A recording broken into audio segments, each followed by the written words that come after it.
Yeah, yeah, yeah, yeah. Don Omar, J. Doe, Rick the Villain, Busta Bust. Come on, come on, come on. We roll like this, we roll like this. That's how we roll.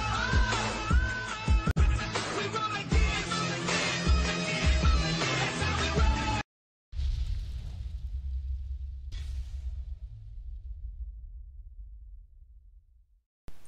Bonjour à tous, ici VG sur World of Tanks et aujourd'hui je vous retrouve pour une vidéo avec le T21.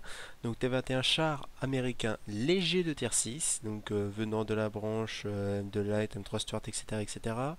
Le M5 Stuart, donc passage par le Chaffee ou par le M7 qui enchaîne sur le T21 et ensuite sur les chars barrières. Donc T21 qui coûte 28 700 points de recherche et qui coûte 900 000 crédits. C'est pas excessif hein, pour un tier 6, hein, mais bon, voilà. Donc que peut-on trouver sur le T21? D'abord parlons, on va prendre dans le désordre, tiens, parlons par rapport à la radio. Radio de 745 mètres, donc de quoi couvrir l'ensemble de la carte, hein, avec l'aide des autres radios. On peut voir de l'autre côté même de la loupe, une artie qui se situe en, je sais pas moi, allez en K1, enfin K2, K3, ça pourra voir ce que le T21 verra en A0. C'est pas un problème, c'est une portée radio immense sur 745 mètres. Ce qui fait que si vous voulez pas aller chercher cette radio là, même si elle est quand même commune à pas mal d'artillerie, pas mal de médium, pas mal de chars lourds également, mais si vous voulez quand même pas la chercher, vous pouvez vous suffire de la tier 7. Hein. Elle se trouve sur quelques chars, dont le M7. Et 480 mètres, ça suffit amplement. Voilà. Le moteur aussi, vous trouvez sur pas mal de chars, dont les moyens surtout, et les chasseurs de chars tier 7. 560 chevaux au lieu de 520, ça fait toujours plaisir, 40 chevaux de plus. Ça fait à peu près, après derrière, une comparaison chevaux par poids de 24 à peu près. Donc il vaut une très bonne accélération pour atteindre la vitesse maximale de 56 km/h sur ce char-là. Quasiment identique à celle du Chaffee au passage. Hein. T21 c'est 56,3 pour être exact, alors que le Chaffee c'est 56 tout court. Notez quand même la légèrement différence de 0,3 km/h. Incroyable. Hein. Donc les chenilles 60 degrés de rotation, ce qui fait qu'en vitesse maximale vous avez quand même une très très belle vitesse de rotation du char. Donc ça tourne très efficacement comme le Chaffee, hein, même s'il est un peu plus lourd, quand même le T21 de 4 tonnes. Mais il est quand même très agile. Donc tourelle, une seule tourelle permettant de voir à 390 mètres. Donc conduite tier 7-8, vous verrez plus loin, 9-10, par contre ça commence à être très limite. Donc ce qui fait que si vous tombez sur du 7 voire 8, vous pouvez vous amuser à spotter et vous pouvez vous amuser à faire du spot passif ou actif, c'est pas un problème. Contre du 9 et 10 par contre, il y a de grandes chances qu'ils vous voient avant que vous les voyez, ce qui est légèrement problématique, et donc il faut forcément se planquer, bien tenter des petites escarmouches pour aller chercher l'artille de l'autre côté, mais ça, bon, c'est quand même pas évident. Le niveau des canons, donc premier canon totalement pourri, le QF6 Pounder MK3, ce qui équivaut au canon du M7, hein, le dernier canon, enfin de canon en tout cas qui pénètre plus sur le M7, canon qui est très performant, qui permet de tirer très vite également, même si c'est pas une énorme dispersion, et surtout un poids très léger, une tonne de moins que les autres canons. Donc si vous voulez encore plus de maniabilité avec le T21, le canon là est assez performant, je dis bien assez, mais personnellement je le conseille pas. Après derrière, donc vous tombez sur les autres canons, si vous les connaissez pas, c'est très simple, hein. Si vous avez joué au char lourd et char moyen américain, au tier 5, 6 et plus, en tout cas tier 5 pour le T1 Heavy, parce que vous tomberez sur le 76 mm gun M1A1 qui est le dernier canon du T1 Heavy, et après vous trouvez sur le M6, M4, c'est même sur le dernier canon du M4 Sherman je crois aussi, et vous le tombez sur pas mal de tier 6, enfin sur tous les tier 6 lourds et moyens américains. Donc évidemment je dis lourd et moyen, et celui-ci est aussi, vu que c'est un tier 6. Donc 128 mm de pénétration, 115 de dégâts moyens, 2,3 de vitesse de visée, un poids à peu près identique, hein, 1590 kg contre 1567, bon c'est identique. Deux petits changements, la dispersion qui passe de 0,43 à 0,4 et la vitesse enfin la cadence de tir, pour être plus précis, qui passe de 15,79 à 18,18. Ce qui équivaut à peu près un tir tous les 3 secondes à 100% et des poussières avec phare d'armes et compagnie et compagnie. Un canon très performant quand même pour son tir, hein, le Sherman a le même, donc voilà. Et bon, de quoi taper du 6, du 7, du 8 de côté et derrière, du 9 de côté et derrière aussi. Bon, le 10 ça commence à être chaud, enfin le 10 c'est quand même très chaud contre certains chars. Bon. Mais en tout cas ça permet quand même de faire du dommage. Pour un char léger, c'est ce qu'il faut. Pouvoir se faufiler et faire un petit peu de dommage par-ci par-là pour aider, et surtout pour un peu embêter les autres. Donc on a fini de parler ça, donc voyons voir les statistiques globales. Donc 590 points de structure, un petit peu mieux que le Shafika à 580. Donc 1,23 tonnes, puissance moteur 560 au max, ça on en a parlé.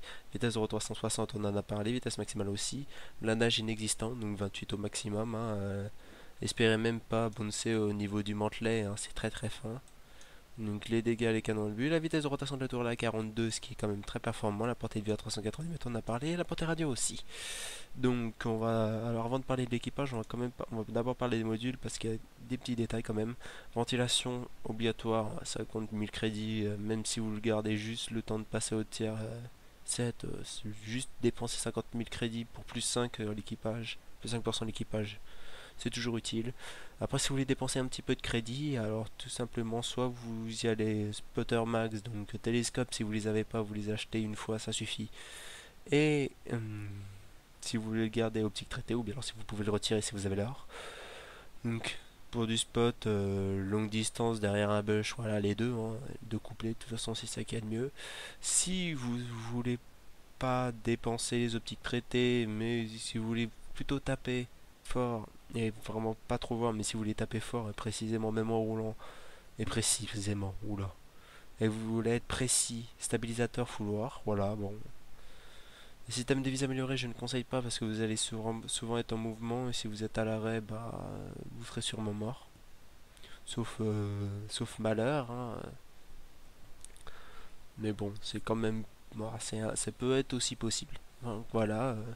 Fouleur pour charger plus vite, optique pour voir plus loin en roulant ou à l'arrêt, stabilisateur pour pouvoir tirer en roulant, visée si vous voulez tirer à l'arrêt, télescope, donc il y en a 5, vous avez deux choix. Mais alors si vous voulez pas mettre ventilation, vous voulez mettre un autre, c'est au choix aussi. Munitions, un PCR pourquoi pas, mais bon ça coûte quand même très cher et pour un char comme ça c'est pas forcément ce qu'il y a de mieux. Donc quelques HE et de la paix, voilà. Bon. Pour faire passer les consommables. Sachant que n'oubliez pas que maintenant les consommables, ceux qui sont à 50 heures sont aussi prenables à 20 000 crédits.